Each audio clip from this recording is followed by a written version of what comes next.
So hey there, I'm just bringing you another quick video just to keep on schedule of keep on doing videos Friday and releasing them at 5 p.m. Eastern. So in this video, I'm going to talk about some of the negatives over the course of owning this bike about a year, my Kayo K6-R 250, if you guys were confused. And the first one I'm going to talk about is a problem across all the China brands, but this one's not so bad for me, but in general, the China brand bikes are heavy. I think mine was claimed at 243 or 247. Obviously, the people who follow my channel and know who I am know that I changed out the front forks to Showa 47 millimeter from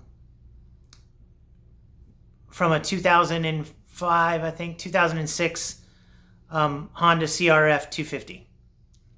And after that, I changed out the springs to 450 springs just to be a little heavier. That had to do with my weight.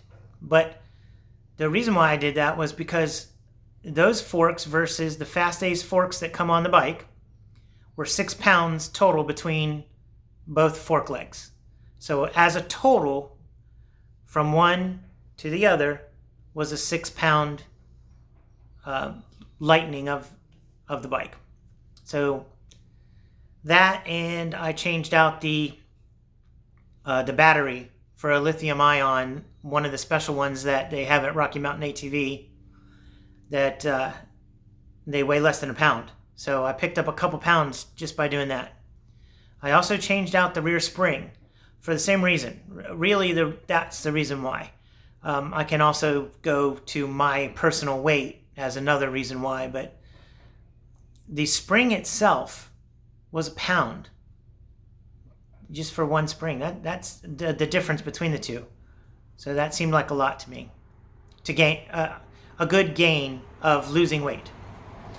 So I haven't put my bike on a scale in a long time since I did some of these changes. But just in general, one of the main things that is a negative is the weight. The second thing that I can think of is the clutch cable routing.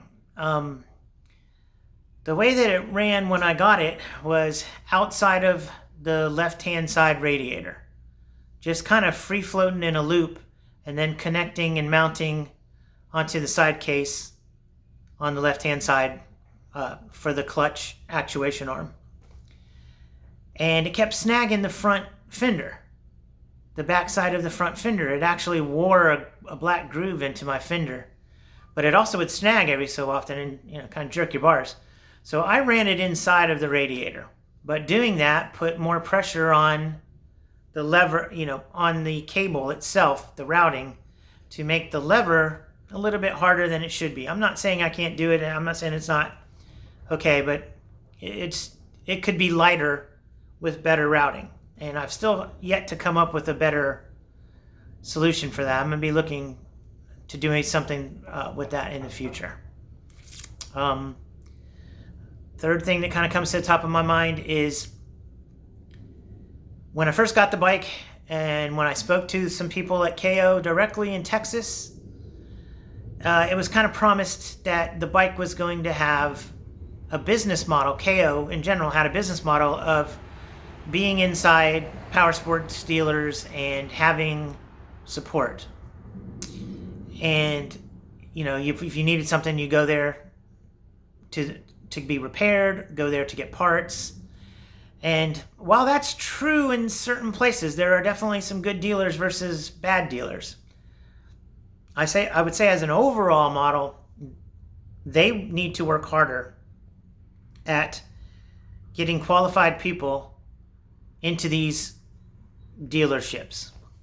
I've had far too many people reach out to me and say, the guy behind the counter doesn't know what he's doing, they can't get the parts, they want to order, they won't go down to the microfiche level to the individual part that you might need, they want to order the whole thing. I don't have a good example in my head. Well, let's just say you wanted a clutch basket. they're going to sell you the pressure plate, the basket, and all. They want to sell you the whole thing. And some people even have been sold been offered to fix a problem the way that they were confronted. They confronted the person about, hey, I have a problem here. I just need, I need like a rebuild or something like that. And they want to sell them the whole damn engine. So I think, Kayo, if you're listening, or anybody in this, reach back out to the main people and kind of let this trickle down, or actually trickle up to the higher ups. That's not a good look for their business model, not at all. And my bike specifically, people want to go to the dealership. You're buying a $5,000 MSRP bike. You want support. There's no manuals. That's a whole nother thing. They need to make a manual written in the U.S., written in English that we can understand it. But these are like nitpicky. I still laugh at what I'm even bringing out to you here, but yeah, that's coming up to you. One last thing that kind of comes up to me is a lot of things change out with Honda or KTM parts.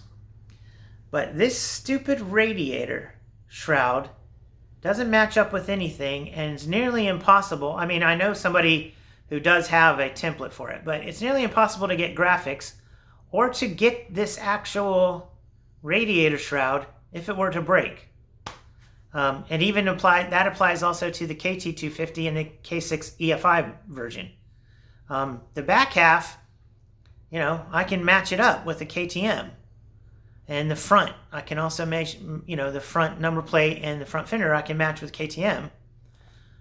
But I can't do anything with this stupid radiator shroud that it comes stock, and it seems like you can't seem to order it.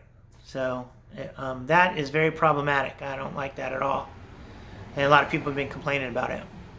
But overall, all these these little negative things that I've kind of thought of, and I've had to reach in my mind to even think about them because this bike is so good. Over the course of a year of owning, it's not quite a year yet, but of owning this bike, I've not had any problems. Nothing to speak of. No bolts have come off. I think I recently popped a fuse, but that's no big deal. But mechanically wise, no, I haven't had any problems. It's been an amazing bike. I still stand behind what I've said a million times. It is the best bike that you can buy brand new. That is a China bike under $5,000, or any bike under $5,000, brand spanking new. That is also, this particular one, it's designed to be a motocross bike. You can take it on the trails. I would say it's even a better option than the other one, because EFI gets complicated. But people will argue with me about that, and they have their right to that opinion. But for a motocross bike, you can take this bike on buy it, take it on a motocross track. Will you have to change springs? Yeah, you might have to change springs. I mean, but you do that. People do that on the Japanese and Austrian bikes anyways. You have to get the right spring rate for your weight. That's like the number one thing to do on any dirt bike. So I'm going to leave it at that. This is just a quick one. Like I said, I'm just trying to keep putting stuff out for you guys. I want to thank you all for the support recently. I've been getting a lot of support on the channel. I think I'm very close to 800 subscribers. If you know anybody, please send them my way. Tell them to subscribe. If you're new, please subscribe. It doesn't cost you anything, and if you hit the bell notification, you'll even know when I put out new videos. But that's it for today, and I'll catch you in the next one.